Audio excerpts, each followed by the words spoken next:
Hi, everyone. Thank you for joining us today. I'm Marche, the Webinar Director at Advice Chaser. Before we introduce our guests and get started, I do need to do a little bit of legal housekeeping. Advice Chaser, the host of this webinar, is not a registered investment advisor. We cannot and do not give financial advice. Today's presentation is for educational purposes only and cannot be considered advice for any person's individual situation. Advice Chaser regularly hosts informative webinars, such as this one, featuring a variety of knowledgeable professionals, many of whom are licensed advisors. Any opinions, ideas, jokes, or principles expressed by presenters are their own, and however true, funny, or interesting, are not endorsed by Advice Chaser. Please do not act on the information you hear today without consulting a qualified financial professional. Well, we are thrilled to bring you today's educational presentation and a couple of housekeeping notes. Attendees are muted, but we do encourage you to ask questions using the chat box, and the presenters will answer those queries during or after the webinar today as appropriate. If you answer the question in the chat box, go ahead and leave your phone number as well. And if we can't get to your question during the event, we'll make sure someone reaches out to you after today's event. We want this experience to be as educational as possible. So once again, please don't hesitate to ask for clarification or expansion of the material, and we will go ahead and handle those during the question and answer portion at the end of the presentation. I'd love to introduce you to today's presenter and moderator. Our moderator today is Dave Grant, and he is a certified financial planner professional and the owner of Retirement Matters.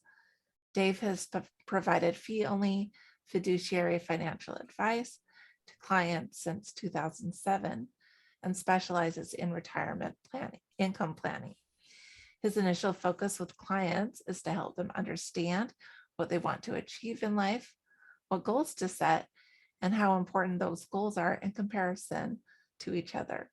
It's then his job to bring the best investing and retirement income strategies to aid in building an ideal life and having a customized financial plan at his clients' fingertips. Dave, why don't you come off of mute and say hello so everyone can see your face? Thank you, Marche. Glad to be here and love this topic. I get a lot of questions on it, so it's great to have Danielle here as the expert. Thank you so much.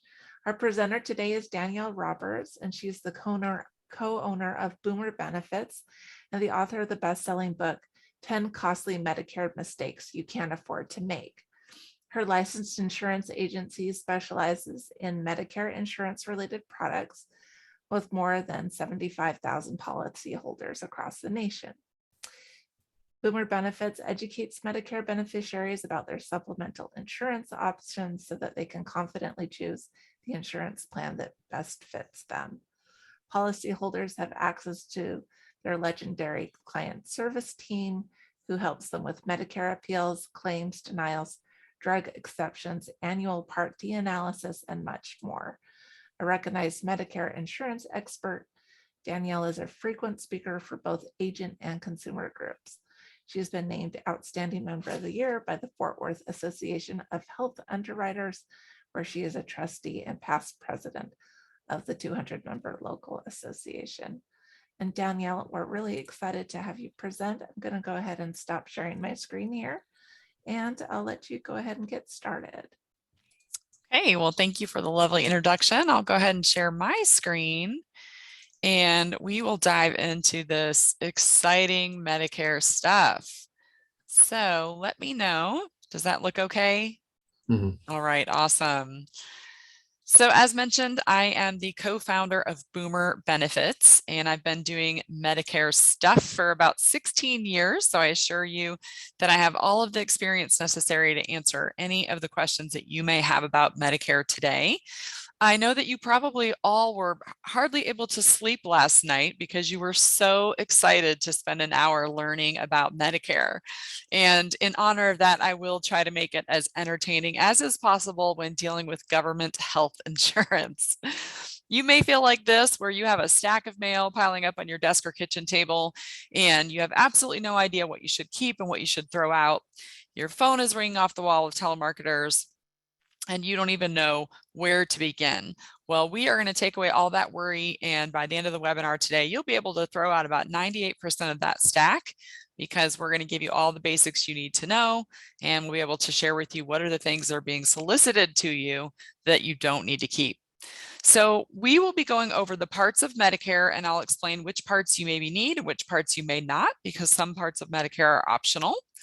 We will talk about enrollment, when to enroll to avoid penalties, and how to take advantage of open enrollment windows that eliminate worry over any pre-existing conditions you may have. I'll go over the costs for Medicare Parts A, B, and D, and then we'll talk to you about the 2 routes that you can go when Medicare is your primary insurance. Either Medigap, which is also called a Medicare supplement, same thing, just 2 different terms, or Medicare Advantage. Those are the 2 routes, which we'll be explaining. And I'm going to show you some very common enrollment mistakes that we see people make all the time, so that you can avoid them. When I am doing this webinar for our own audience at Boomer Benefits, I always like to say that Medicare starts with the parts. And the reason that we say that is because you can get lost in the weeds when you're trying to figure out which Advantage plan or which drug plan works, and you don't even really know how your original Medicare benefits work, the benefits that are provided to you, that you are entitled to, and that you have worked for during all of your working years. So we want to lay the foundation by starting there. Part A is your hospital coverage. We like to think of this as room and board.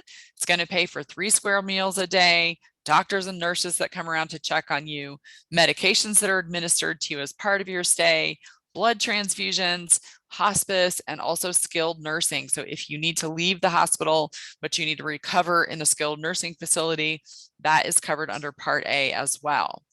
And then Part B is outpatient coverage. And you and I think of outpatient coverage as doctor visits and lab work and preventive care, but it also covers a lot of much more expensive things. And some of those things actually could happen in a hospital setting, which would maybe make you think it falls under Part A, when it really falls under Part B. This could be things like outpatient surgery, dialysis, chemotherapy and radiation, durable medical equipment that you purchase, limited home health care, physical therapy, ambulance rides. So occasionally someone who's really healthy may ask us, could I get away with just Part A? And the answer is definitely not, unless you want to pay all of the costs related to things like outpatient surgeries and very serious treatments. So we need both A and B when Medicare is our primary coverage. Now, those 2 parts together are called original Medicare or traditional Medicare, and they are the only 2 parts that you will sign up for through the Social Security office. Parts C and D are optional, and they came later. So Part C is the Medicare Advantage program, and we'll be talking about that in much more detail later in the webinar. And Part D is a voluntary drug program for outpatient medications.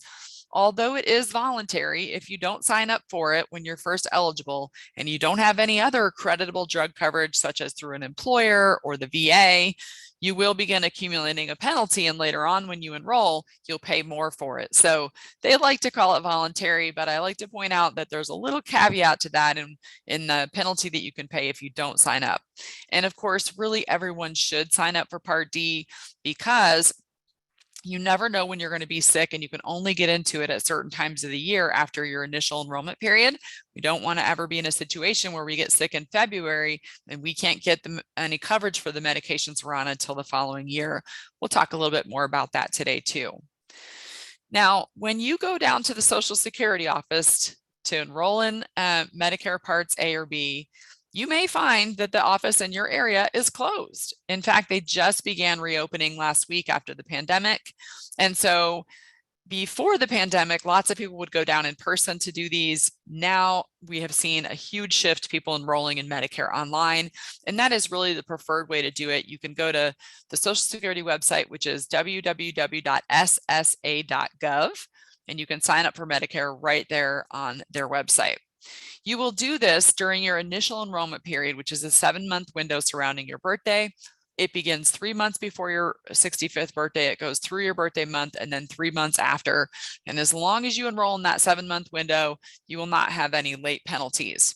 Now, if you are already taking Social Security income benefits, which you can start as early as 62, they will assume that you're no longer working and you no longer have health insurance and that you want Medicare, and they will automatically enroll you in Medicare Parts A and B, and that little card will just show up in your mailbox a month or two before you turn 65. Otherwise, if you're not taking Social Security because you're waiting till your full retirement age or until age 70 to increase that benefit, you need to do your own enrollment during this 7-month window. So those are the parts of Medicare. And then usually the next the questions that we get most often then are, what is this stuff going to cost me? And so it's really important for people to know that Medicare isn't free. In fact, in my book, it's chapter number 1, because we see hundreds of people every year coming into us, talking to us about Medicare with absolutely no idea that they had to pay for Medicare. And that's pretty easy to get wrong, because the federal government deducts FICA taxes out of your payroll checks, and you see that happening for Medicare all your working life, and you assume that it's going to be free, and that's a nasty surprise. So good news that all of you on the webinar today will no longer be thinking that, and we just want to prepare you for what you really might have to pay. So Medicare, if you think about Medicare, it's very similar to your current health insurance that you have either through an employer or through the healthcare exchange. You pay a monthly premium for that. If you're working, you pay a portion, your employer pays a portion, and they take a deduction out of your payroll checks to pay your portion. This is the cost of the insurance. We call it a monthly premium. So just like you would pay a monthly premium to Geico for auto insurance, you're going to pay a monthly premium to Medicare for health insurance. And then if you think about your current insurance again, it's not that everything is free. When you go to the doctor and you use medical services, you have things like copays and deductibles and cost sharing or co-insurance as you are using the benefits. And you'll have that same thing as you go with Medicare. You have a premium that you pay for the insurance itself and cost sharing as you use various medical healthcare services. So let's talk about the premiums first. Your Medicare Part A hospital benefits, if you have worked at least 40 quarters, which is 10 years in your lifetime here in the US, you are paid up. You will pay nothing for Part A as long as they have been deducting those FICA taxes all along, which most careers and professions all have FICA taxes deducted. The only people who often pay for Medicare are people new to the US. Maybe they've been here 5 years and they can qualify for Medicare, but they don't have the work history here. And those folks can pay for Part A. It's quite expensive, around $499 a month if you have to pay for it. But 99% of Medicare beneficiaries, when they enroll in Medicare Part A, they get it for a 0 premium. And even if you don't have the quarters, but your spouse or an ex-spouse with certain parameters and stipulations could help you qualify for Part A at nothing. But Parts B and D are where you pay your premiums. So the standard monthly Part B premium is $170.10 a month in 2022. This tends to go up a little each year because there is inflation with healthcare like anything else. Now they're going to deduct that from your Social Security check before that check even gets deposited into your account. Or if you're not taking Social Security yet because you're delaying it for those delayed income credits, then they will bill you quarterly for this amount. 95% of beneficiaries pay this base premium, but about 5% of individuals pay more. And this is based on a sliding scale. So if your income is more than $91,000 as an individual filer or $182,000 as a joint filer, you will have a sliding scale for Parts B and D, which will be based on that modified adjusted gross household income on your tax returns. Now, this also will change every year. And so you can find the rates very easily online at either Medicare.gov. We put it on our site at Boomer Benefits. Every year, it's just a good idea to do a quick Google search for the current premiums so that you can make sure that what you're being billed matches what those premiums are for that year, and also know what it's going up to for the next year. But let's take a look at what you'll pay today. So here's how this works. The IRS sends a tax file from 2 years ago over to the Social Security office. So in 2022, the Social Security office is looking at your 2020 modified adjusted household gross income to determine what you will pay for Part B. If you have to pay more, they call this an income-related monthly adjustment amount.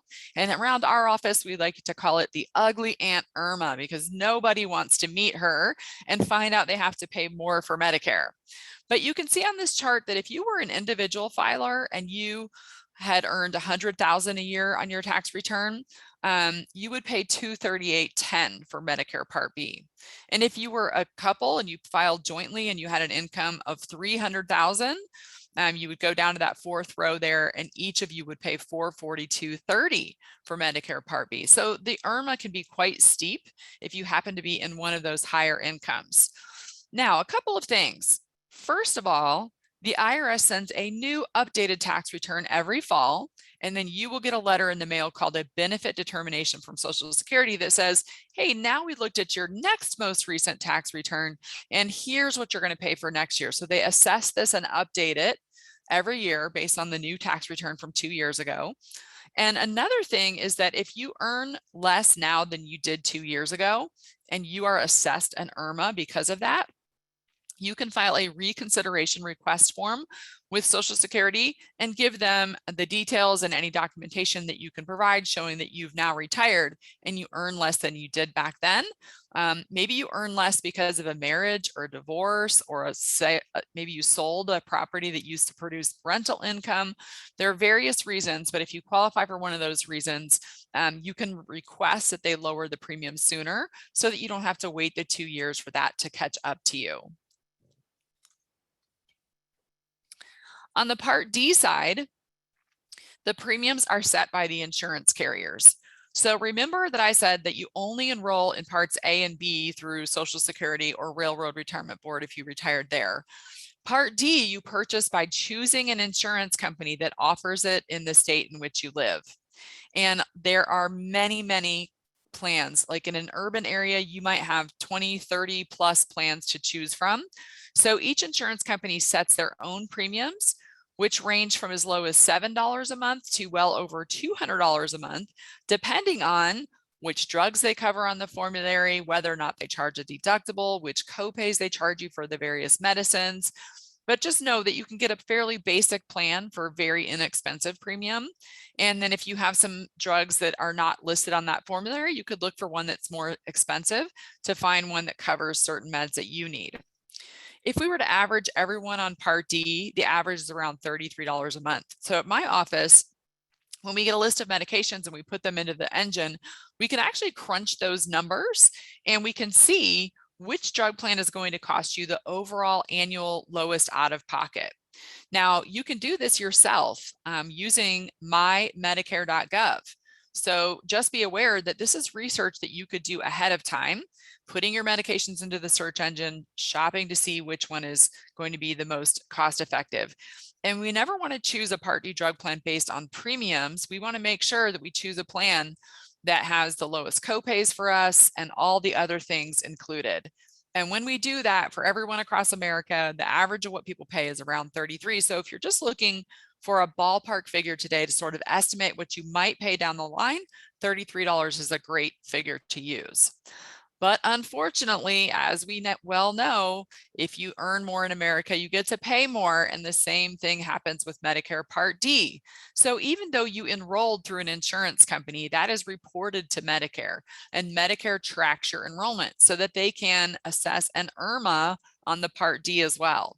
So if you were in a let's say in 2020, you were that single filer earning $100,000, you would pay the plan premium for whichever plan that you chose for Part D, and you would pay that directly back to the insurance company. When you fill out the application, you can choose to pay it via bank draft. They have coupon book, a monthly invoice. There's lots of different ways you can choose to pay. And then on top of that, you're going to pay $12.40 a month that is assessed to you by Social Security. And where this sometimes gets tricky and really takes us digging into the numbers is if we have someone in one of the higher brackets. For example, in that highest bracket, if you earned over $500,000 as an individual filer, and you're someone that doesn't take any medication, you may not be very excited about having to buy a drug plan where you pay a premium plus almost $80 a month. And here you are, someone that's not even using medications. And so sometimes we have to sit down and run the calculations and determine with someone whether it makes more sense for them to go ahead and incur that IRMA and pay that now, or do we go ahead and plan for enrolling late and knowing that there'll be a penalty down the line? Very common for people in those top few brackets to be trying to figure that out. All right, so those are the premiums that you pay for Medicare Parts B and D. And then we talked about there's cost sharing as you use your benefits. So the way this works under Part A is when you enter the hospital, if you spend even one night, this creates a new benefit period. You have a Part A deductible per benefit period. So that deductible, you will meet it. If you spend even one night in the hospital, you can expect a bill for $1,556. Now, the good news is you won't pay anything else for that hospital stay under Part A until you get to day 61. If you're still in the hospital on the 61st day, you start paying a daily copay that gets larger on day 91. And then on day 150, all the benefits run out and you pay 100% of your costs in the hospital. You also pay for the first 3 pints of blood. And if you go into a skilled nursing facility after a hospital stay to recover, Medicare covers the first 20 days, but then you start paying almost $200 a day for days 21 through 100 when the skilled nursing benefits run out. So you can see why Medicare supplement plans were created almost immediately back in 1965 when Medicare rolled out, because people want to have insurance in place that will provide them with an additional 365 covered days in the hospital beyond day 150, and that will help pay their deductibles, copays, and co-insurance for the skilled nursing. Another thing to know about Part A is if you leave the hospital and then you're out for 60 days or longer, and then you go back in that same year, you will pay the deductible again because the benefit period closes 60 days after your discharge from the hospital. So if you were very unlucky and you timed it right with 2 different hospital stays in the same year, you would end up paying that deductible twice, which of course is another reason why Medigap plans were created in the first place. On the Part B side, it's a little easier to understand. It's a $233 annual deductible. So on the first outpatient visit of the year, you are going to cover the first $233 in charges. After that, Medicare pays 80% and you pay 20%. Unfortunately, there is no cap on the 20% that you pay. You pay it forever. So unlike insurance that you may have had under 65, where there's a deductible and then a stop loss, an out-of-pocket maximum that caps your percent, Medicare doesn't have that. So when we hear about people in medical bankruptcy on Medicare, it's often folks who have gotten a serious health condition and need an expensive treatment like chemo or radiation or dialysis, and they're paying 20% and 20% and 20%, and it never ends. So again, another good reason why Medigap plans were created, to help cover that 20%. So let's talk about the different ways that you can cover the gaps. Now, some of you may still be working, and so you can cover those gaps with employer insurance. For example, if you work for a large employer with 20 or more employees, that group health coverage is primary and Medicare is secondary. So Medicare will coordinate with the large employer coverage to reduce the spending that you may incur on healthcare services. However, that large employer coverage already covers you for outpatient benefits and drug benefits, and it's primary. So most people in this situation will delay enrolling into Parts B and D since those have premiums, and they'll just enroll in Part A since that's zero for most people. Then if you have a hospital stay, you may pay less because Medicare Part A will coordinate with that employer coverage. The only reason you would not enroll in Medicare Part A if you work for a large employer when you turn 65 is if you are contributing to a health savings account. You cannot keep contributing to an HSA when you have any other form of insurance alongside the high deductible health plan that you get for that from the insurance company, and Medicare is another form of insurance. So if you have an HSA, you wouldn't enroll in any parts of Medicare, you would delay them all. If you don't contribute to an HSA, you would enroll in Part A when you turn 65, and you would delay Parts B and D. And then a few months before you turn 65, we help you enroll into Medicare Part B and Medicare Part D, and you use what's called a special election period for that, and you don't have any penalty for doing that. Now, if you work for a small employer, it's the reverse. Medicare is primary and the group coverage is secondary. So in that scenario, you definitely do want to enroll in both Parts A and B. Otherwise, you may pay for your own outpatient coverage because you never signed up for Part B to pay its 80%. And later on, when you go to enroll in Medicare, you may be stuck with a Part B late penalty, which is 10% per year for every 12 months that you could have been enrolled in Part B and weren't. So that applies if you work for a small employer. So one of the pitfalls I want to point out to you is that if you enroll too late because you're uninformed, you could end up with penalties that you otherwise really wouldn't owe. So if you have that small employer coverage, go ahead and sign up for A and B when you turn 65. And if you have an ACA plan through the healthcare exchange, those are only intended to cover you until you're 65 and they're not creditable for Medicare, which means if you don't enroll in Medicare when you turn 65, you will later have a late penalty once that catches up to you. Also, the only reason that you would not want to leave an ACA plan is if you're getting a subsidy from the federal government that makes it cheaper than Medicare, but you're no longer eligible for that subsidy once you turn 65. So when they finally catch your mistake, they will send you a bill for the thousands of dollars in subsidies that they've paid for you since you turned 65 because you didn't enroll in Medicare when you were supposed to. So really important to understand that. The only people who can keep an ACA plan and not have to worry about all of that mess is if the person is paying for Part A. So if someone is an immigrant and they've only lived here a few years, they could choose to stay on an ACA plan over Medicare because the Part A being so expensive. But for most of you on the phone today, you're going to want to leave that at 65 and go on Medicare. All right, so that's the employer coverage coordination. And next we're going to cover the two different routes you can go when Medicare is your primary insurance. So you can go with a Medicare supplement, which is also called Medigap. Same thing, just two different terms. These have higher premiums up front and much less cost sharing on the back end. They're much more predictable on the back end. The opposite is the Medicare Advantage plan. That's your other choice. These you have lower premiums up front, but higher and less predictable cost sharing on the back end because you're going to be paying as you go for your health care. You would never have the two of these together. You will only ever have one or the other.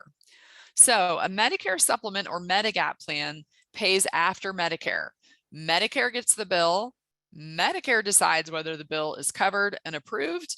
Medicare pays its share and then sends the remainder of the bill to your Medigap company who pays its share. And you only get a bill if there's anything left over depending on which Medigap plan that you enrolled in.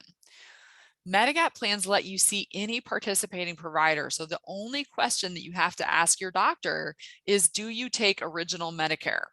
If the doctor says yes, it doesn't matter if your Medigap plan is with Blue Cross Blue Shield or Cigna or Aetna or Humana or one of 30 other companies that I could quote you, it will pay exactly as it's supposed to. Because with Medigap plans, you're using the quote unquote network for Medicare.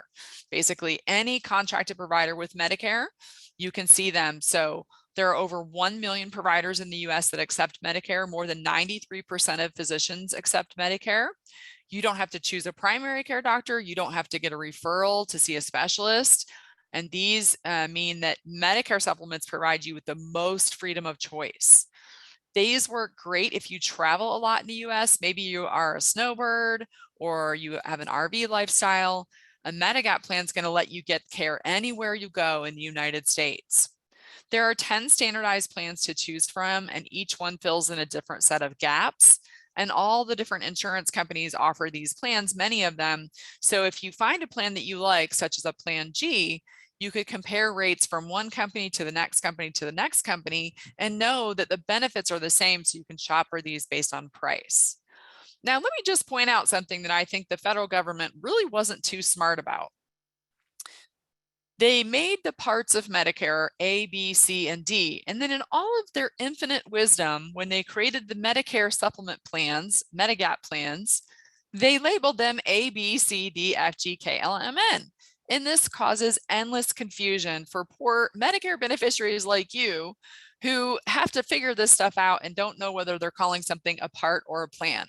If that confuses you, welcome to the club. I find it confusing myself, but what I can tell you to make that easier for you is that almost no one enrolls in Plan A, B, C, or D for Medigap. And that's because you can see the X's under those plans. Those are all the things that are not covered on those plans. And by and large, we have always seen that people on Medicare who are often living on fixed incomes don't want to have unexpected X's that are not covered on their insurance. They tend to like the plans that are the most comprehensive. And those plans are plans F, G, and N. So for decades, Plan F was the top seller, and you can see why, because it covers 100% of all of those gaps that I told you about: the A deductible, the B deductible, the 20% that Part B doesn't cover, the skilled nursing, it covers all of it. So you go to the doctor, you pay nothing, you go to the hospital, pay nothing, chemotherapy, pay nothing, surgery, pay nothing. You would have nothing out of pocket on a Plan F except for a copay that you might pay under your Part D plan for your medications when you're picking them up. It even covers 80% of foreign travel up to a certain lifetime limit. So it was the popular seller for years, but the macro legislation in 2015 phased it out. So if you are eligible for Medicare on or after January 1st of 2020, you can no longer buy Plan F. So most of you who would be on this call are probably people coming up on Medicare decisions, and the most comprehensive plan that you're going to be able to get is Plan G. Fortunately, Plan G is almost as good as Plan F. The only difference is that it doesn't cover the outpatient deductible, which we said is $233. So on a Plan G, your first outpatient visit of the year, you're going to come out of pocket $233. The first $233 in charges are yours to pay.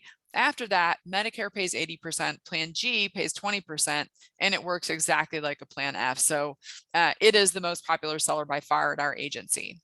Plan N, it will have lower premiums than Plan G because it covers a little less. On this plan, you have doctor copays and ER copays. And you also may have to pay something called Part B excess charges, which is when you visit a doctor who accepts Medicare, but doesn't accept assignment rates. And those doctors can charge you a difference of 15%, up to 15%.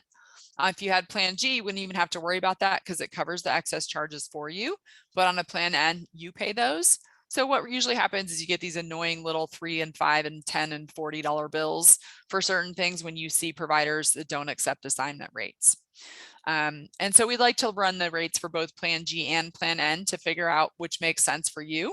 A lot of differences in the rates depending on where you live. Now in Wisconsin, Minnesota, and Massachusetts, the plans are different.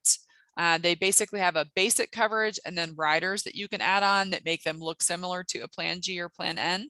And so they're not so different that it would be hard to understand, but they just look a little different than these 10 outlined plans. So what would you pay for a Medigap plan? Well, the first thing to know is that the Medigap company sets their own rates, and insurance agents or brokers cannot change them. So it doesn't matter whether you sign up for your Medigap plan directly with an insurance company or through an insurance agent or broker.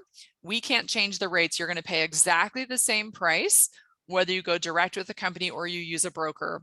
And people always ask this question, right? Because they may have a friend that refers them to someone and they want to use them, but they want to know, is it going to cost them someone to use a broker? And it doesn't. The cost and the help of a broker is free. So let's say that you did find a Blue Cross Blue Shield plan that was a Plan G in your zip code, and you get a quote. That rate is the rate no matter who quotes you it. That is the rate set by the Medigap company. Now, what will affect the rate is age, zip code, gender, tobacco usage, and if you're eligible for any household discounts that carrier may offer. It also matters where you live because the cost of healthcare in certain areas is more than others. So we find that rates are pretty reasonable in the Midwest and here in Texas, a few other states, but in certain states like Florida, Connecticut, Washington, Maine, New York, we can see the rates can be a lot higher because the cost of healthcare is higher there. And also some of those states may have expanded open enrollment rules, which means the underwriters cannot cannot do certain things to limit who gets into the plan, and therefore the rates are just higher for everyone in that state.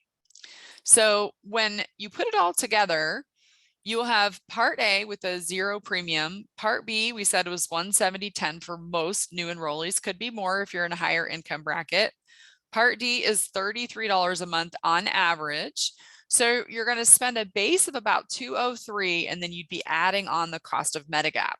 So if I were quoting a female turning 65 here in the Dallas-Fort Worth area, she would probably have a quote of around maybe $100 to $120 a month for Plan G.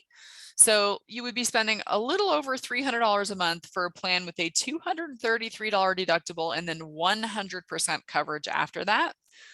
I wish I could buy that plan. I spend $600 a month for a $3,500 deductible.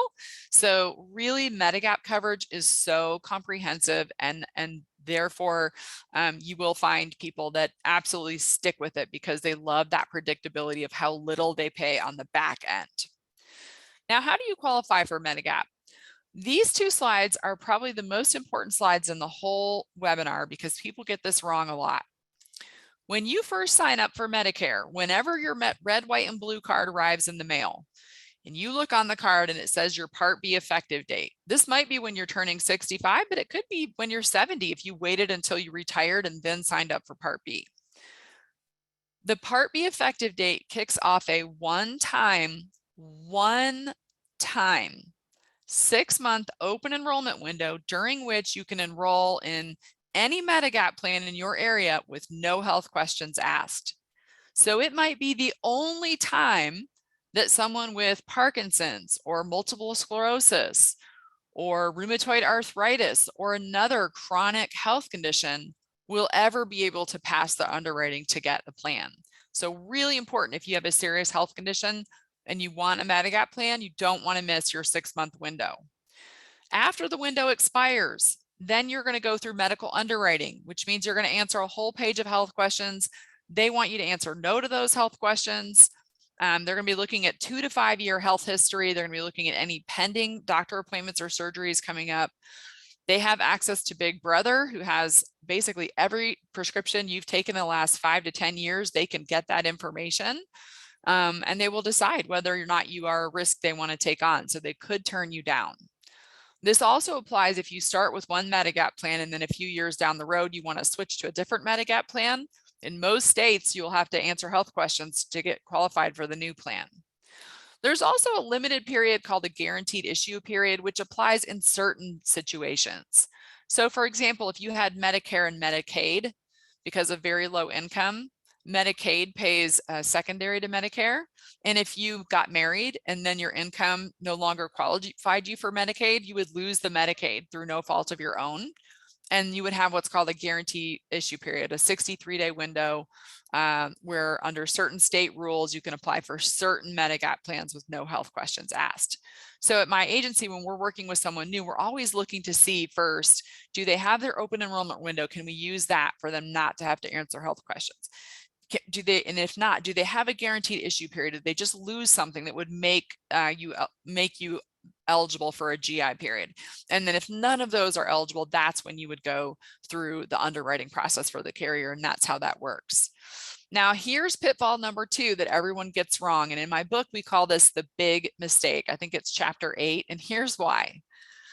People think that the annual election period in the fall from October 15th to December 7th means that they can just wait until they get sick and then during this window go sign up for a Medigap plan and be able to get that coverage with no health questions asked. That is not the case. The annual election period in the fall from October 15th to December 7th is for changing your Part D drug plan or your Medicare Advantage plan, since those have no health questions. It is not a period when you can get a Medigap plan with no health questions. It has nothing to do with Medigap at all. And we see people make this over and over and over and over again. People get this wrong. And you have to think about it from the perspective of the insurance company. You know, you can't go out and buy better homeowners insurance once the house is already on fire. And the same thing applies to Medigap. They want you to buy the coverage before you need it, not after you are already sick. If you could buy it when you were already sick, what would happen is the insurance company would go belly up, or the rates would be sky high because of that. And in fact, they are sky high in states like New York and Connecticut, where they have year-round open enrollment. So these are some states with exceptions to the rule that I just showed you on the 6-month window. In New York and Connecticut and a couple of other states, I believe, there's year-round open enrollment, which means you can sign up anytime you want, no health questions asked. And that's why in New York, if I'm quoting someone on a Medigap, they might pay 2.5 times what you would pay, say in Fort Worth, Texas, just because of that rule, because the insurance companies can't turn down people that are sick. And so the rates have to go up for everyone to account for the fact that people do wait until they get sick and then they go get the coverage. And in some other states, there's birthday rules or anniversary rules. So for example, with California, if you already have a Medigap plan and your rate goes up, on the 60 days surrounding your birthday, we can help you move to a different insurance company with either that same Medigap plan or a lesser benefit plan with no health questions asked.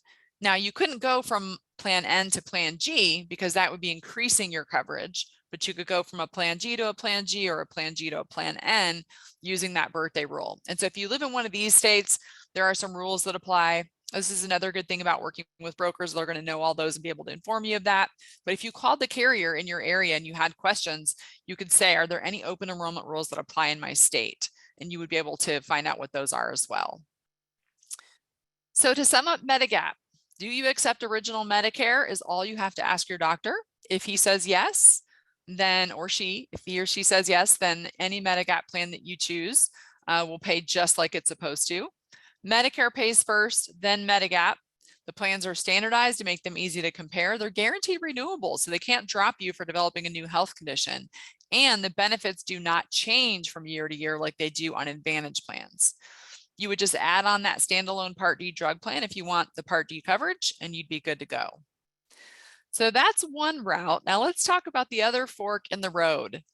Medicare Advantage plans. These are private insurance plans that deliver your benefits through a local, smaller network of providers in the area where you live.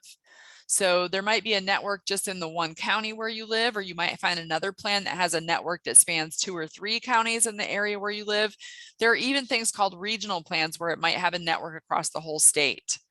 But the important thing here is to understand that you with the Medigap, you can see any of the 1 million providers. With an Advantage plan, it's going to be a smaller network that has been put together by an insurance company around where you live. You can get a Medicare Advantage plan that includes Part D. And so if you didn't want to have to buy that separately, maybe Medicare Advantage would be a good fit for you. That works great if the built-in Part D plan covers the medicines you need. It's not so great if you finally find this one plan that has all 4 of the doctors that you need in the network, but it doesn't cover your $600 Lantus diabetes injection. So very important when enrolling in an Advantage plan, we have to make sure our doctors are in the network. We need to make sure that the formulary covers all of the meds that we need. Advantage plans often have a 0 premium. So what this means is they don't charge you anything beyond what you're already paying for Part B, that $170.10. You have to stay enrolled in both A and B to be eligible for either Medigap or Medicare Advantage. So even if you get a 0 premium Medicare Advantage plan, you're still paying the $170.10 every month to Social Security. Now, why would a plan offer you a premium of 0? Well, the reason is that they bill Medicare over $1,000 a month to take on your risk. And so if they can deliver your health care for less than $12,000 a year, they're going to make a profit. And they do make giant profits because it's a law of average numbers here. There are more people out there with very few health claims than there are with lots of health claims. And so they can take the money that they get from the funding from Medicare, and they're going to set those premiums as low as possible to attract you into their plan so that they can get paid. The networks are typically either an HMO or a PPO. With an HMO, we've all been on these before. They are the most restrictive. You have to pick a primary care doctor. You may have to get a referral before you can see a specialist. And there's usually no out-of-network coverage except in emergencies. So you would need to be someone that's okay with treating local.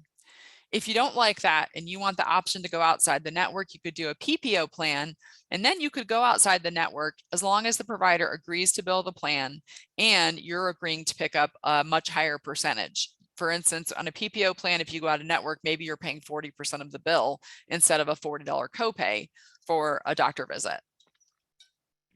Each plan will be different, and they will give you a summary of benefits. This shows you exactly how the network works and how much you're going to pay for each of the various healthcare services that you could access under the plan. But there's no health questions. So you can change from one plan to another during certain election periods each year, like that annual election period in the fall. And because they want to get that money from Medicare, they include all sorts of things to attract you to their plan. So for instance, you might be able to find one that has some preventive dental benefits through a little network that they have. Maybe it covers your eye exams or gives you a credit of $100 every 2 years toward your glasses. Maybe it's a gym membership that's covered, or a flex card where once a quarter you can buy $50 worth of vitamins, minerals, and supplements through their catalog. And they build these things in to make them attractive to you. Medicare Advantage plans will require more prior authorizations. So let's talk about this for a minute. Insurance companies are in business to make money. So when you have an expensive thing coming up, they usually do something called the prior authorization to make sure that it's really necessary. If you're on employer group insurance, it's an HMO or a PPO now, which most of you probably are, you are already dealing with these, right? Prior authorizations, we've had them before. But the thing to know is that if you have an Advantage plan and it's a network thing, they're sometimes going to have a prior authorization. It might mean that you wait a few days before something gets approved for you to go and have a certain procedure done. Medicare has a lot less of those with Medicare and Medigap. So if you're the kind of person that would think that's a big hassle, maybe you would like a Medigap plan better. And Advantage plans have much lower premiums than Medigap, but it's because you're paying for things as you go on the back end. So instead of that 20% being all covered by your Plan G, you might open up a summary of benefits and you'll see inside there the premium for the plan will be listed, and then it'll show you what you pay for a primary care doctor visit. Maybe it's $10, maybe it's $20, depends on the plan. For specialists, we often see a copay of $50 or $60. If you go in the hospital, it might be $200 a night that you pay, or maybe $500 for the whole stay, and instead of under like a Plan G where it would be fully covered. An ambulance ride might be $200 or $300. And then there's some things on Advantage plans which are expensive for them to treat. And so they could charge you up to 20% on things. And they typically do for things like chemotherapy, oxygen, dialysis, and Part B drugs. So Part B drug is going to be something administered to you in a doctor's office. Like some people have an injection every 6 months for rheumatoid arthritis. That could be a very expensive medication and you would pay 20% of it. So when you get the summary of benefits and you're working with your agent to look over which plan that you want to enroll in, you want to look and see what are the things on this plan that are going to cost me the most, and do I have a concern about those? Now, because they can charge you up to 20%, the plan must have a limit on your spending each year. So the maximum out-of-pocket limit that they can set in 2022 is $75.50. So the way that this would work is, let's say you were paying 20% for dialysis. Once you've spent $7,550 out of your pocket in that calendar year, then you're done paying that 20%. You're done paying for any Part A and B services for the rest of the year. Now your drug spending will be separate. You will still have that, but the maximum that they can charge you is $75.50. So when I'm working with someone and looking at a Medicare Advantage plan in their area, and there's a bunch of them to choose from, if I can find one with a $4,000 out-of-pocket limit, that's going to be better for the Medicare beneficiary than a $75.50. So when you're looking at these plans, always know that the lower the out-of-pocket maximum limit, the better it is for you, because your cap will come sooner. So just be aware that with Advantage plans, there can be some things which may cost up to 20%. So if you were coming into Medicare and you are on oxygen regularly for a condition like, say, COPD or something, and you're having to pay that every month, I'm going to want to look in that summary of benefits and find out what's the percentage that you have to pay for that oxygen. And sometimes what you would spend on that 20% might be more than what you would spend on premiums for a Medigap plan. And then that's how we kind of decide, does a Medigap plan make more sense? So with Advantage plans, it looks like this: Part A, 0 premium; Part B, 170/10; Part Z, 0 premium for many plans, Part C; Could be more. You'll find Medicare Advantage plans, some of them do have a premium. And then Part D, 0. So in this scenario, you're paying for the Part B, but you may not have other premiums. You would just have the copays, deductibles, and coinsurance that you find in that summary benefits, like I was just explaining to you. So we just run a list of all the plans, we take a look at all the things, and then we're just checking off the boxes, right? Looking to see, does it cover your doctors? Does it cover your medicines? What will you pay for the doctors and medicines? What's the 20% things? Do we have a room for them?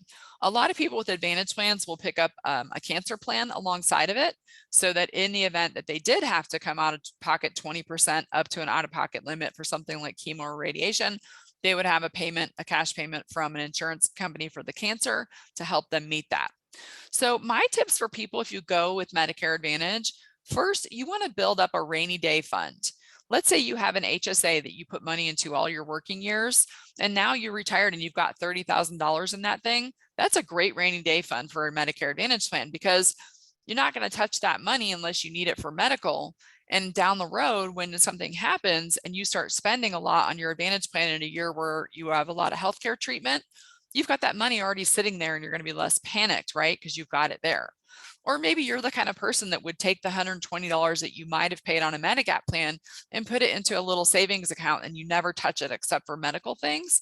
That's another great way to have a rainy day fund to make you more comfortable with having some money available if and when you encounter a year with your Medicare Advantage plan where you're spending more than normal. Look for plans with that low maximum out of pocket. And I will say on this, how you enroll really matters. If you enroll over the phone because Joe Namath or Nolan Ryan or some other sports star on TV said this is a great plan, when things on the back end crop up, like a prior authorization that's dragging on, and who's going to help you? You get a bill in the mail and you thought your plan should have covered it. Who do you call? The doctor, Medicare, your insurance company? People don't know what to do because they enrolled through a 30-minute phone call and they didn't understand what they bought. So it's really important, if you're going to enroll in an Advantage plan, that you don't do a telephone enrollment. In my opinion, working with an agent is important because when those things happen, you know exactly who to call. All right, so the plans with Advantage plans change every year. So this means they can change your premium, the deductibles, the copays, the coinsurance, the pharmacy network, the doctor network. They can add drugs, they can take drugs away.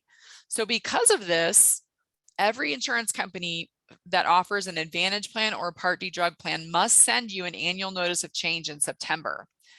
It's so important that you pay attention and sit down and review this. We want to look at, is your premium changing? Do you go to the specialist a lot? Is the specialist visit changing? What's the maximum out-of-pocket limit? Did it go down or up? Did it stay the same? And most important, did they drop any expensive medications that are really important to you?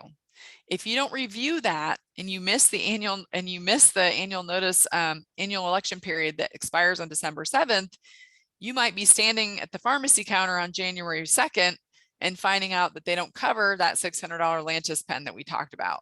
So you've got to be the kind of person that's willing to do your homework every year if you're going to enroll in an Advantage plan.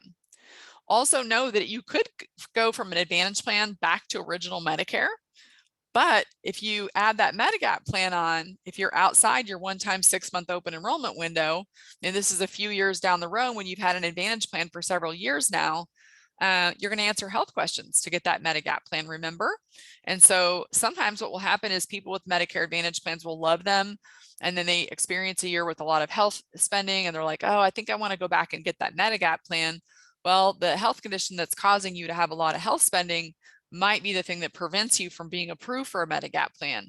So just keep in mind, to go back to Medigap, that's not guaranteed that they would cover you. So all of these things are things that you want to be thinking about, which of course is why we appreciate an opportunity to do a webinar like this one, where we can tell you all of the things you need to consider. So pitfall number 3 is just not understanding the difference. Medicare Advantage plans work very differently from Medigap plans. So you want to research those carefully and learn what the differences are, and then be very sure of what you're buying before you enroll in a Part C Medicare Advantage plan. And folks, that is a wrap on this exciting Medicare webinar. I know you've been riveted to your seats, and I hope that it was not too painful. But if we have any questions, I am, of course, happy to answer them now. Danielle, that was awesome. I've been on that webinar before, and I've realized how much I forgot. So that was great that you filled everything in again. So thank you for that. You bet. As expected, there are quite a few questions, so I'm going to throw them at you. Some of these you did cover, but I think people are just looking for clarification. First one is, once you retire and your income goes down, will the premium then adjust, or are you going to be forever stuck with a higher premium because of your higher earnings while you're working? Yeah, it does. It does adjust every year. So they'll get that new IRS question, or the new IRS form will go over to Social Security. And so you'll be expecting every December or January a letter from Social Security that says your new benefit determination for the next year. So it will for sure. It will for sure adjust down with you. Just know that you don't have to wait for that, though. You can file that reconsideration request and get it done sooner if there's a legitimate reason why your income went down. Awesome. I think along those lines of the reconsideration, next question is, what if you were married when you filed in 2020 for Medicare, but then divorced when you signed up for Part B? So they're going to still determine your Part B premiums based on the way you filed your tax return in 2020. So if you filed it as married, then you're going to be in that household income category, and you're going to be looking at where you fall within there as a married person for that 1 year until that catches up to you. Okay. So we have been talking about, the general population, but how does Medicare work for retired military members? Okay. Most retired military will have access to TRICARE, and Medicare A and B is primary, and then TRICARE for life is secondary. If you have access to TRICARE for life, then I would say that you have no need to enroll in any Medicare supplement or Part D drug plan, because that functions as a wraparound for you. Okay. What happens if you're traveling outside the US? Does Medicare cover health costs in different countries? It does not. There are some very limited situations, like if you were on your way to Alaska through Canada and you got sick and the closest local hospital was Canadian. There's some limited circumstances there. But other than that, there's no coverage. So with a Medigap plan, like a Plan G or a Plan N, you can buy a plan that has that coverage of 80%. I think it covers up to $50,000 at 80%. And it's within the first 60 days that you are traveling outside the US. With an Advantage plan, you will have worldwide emergency coverage, but only for emergencies, like life-threatening emergencies. So if you get a cold or a flu and you're out of the country, you're going to pay out of pocket to go to something like a clinic or a Care Now that you would spend. If that really worries you, you can always check with your travel agent. They have these little medical plans that you can purchase for specific trips. That might be a good idea just to give you additional peace of mind. As a tag on to that, how does it work for people who are expats and then retire outside the US? Yeah, so with a person that's an expat, they can choose whether they want to sign up for Medicare Part A and B at 65. Maybe they live in another country and they have national health insurance and they decide not to enroll in Part B. Unfortunately, when they come back later to the US, if they come back here for care and they have to enroll in Part B, they're going to pay the penalty because they didn't sign up when they were 65. So a lot of expats will enroll in at least Part B, so they have that in case they ever decide to come back and treat in the US. That's up to you. But you just want to be aware that if you don't enroll in Medicare when you're supposed to, that there could be a penalty down the line for that. All right. All right, so I'll read this We have one. time for maybe one or two more questions, and then what we'll do is I'll save these questions and we'll make sure someone reaches out to you after today's event if we haven't had a chance to get to them. Sure. Okay. All right, so this one is, if you work past 65, do you still have to sign up for a Medigap plan when you turn 65 to get the no health question period, or would that come in after you retire and no longer have the employer insurance? It will come in after you retire. So if you work past 65 for a large employer, that employer coverage is primary. So remember, most people will delay enrollment into Parts B and D until later. It's your enrollment into Part B that kicks off the 6-month one-time Medigap open enrollment window. So when you get ready to retire and you call and you sign up for Part B, that Medicare card arrives, then you have the 6 months. If you worked for a small employer where Medicare was primary and the employer coverage was secondary, usually you would then have at least what we call a guaranteed issue window, which is a shorter window to enroll in certain Medigap plans because you maintained creditable health coverage, even though you enrolled in Part B back when you were 65.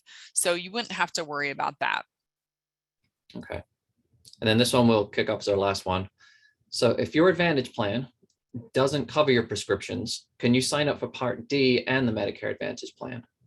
You cannot. So you can only be in the Part D drug plan that is included in the Advantage plan.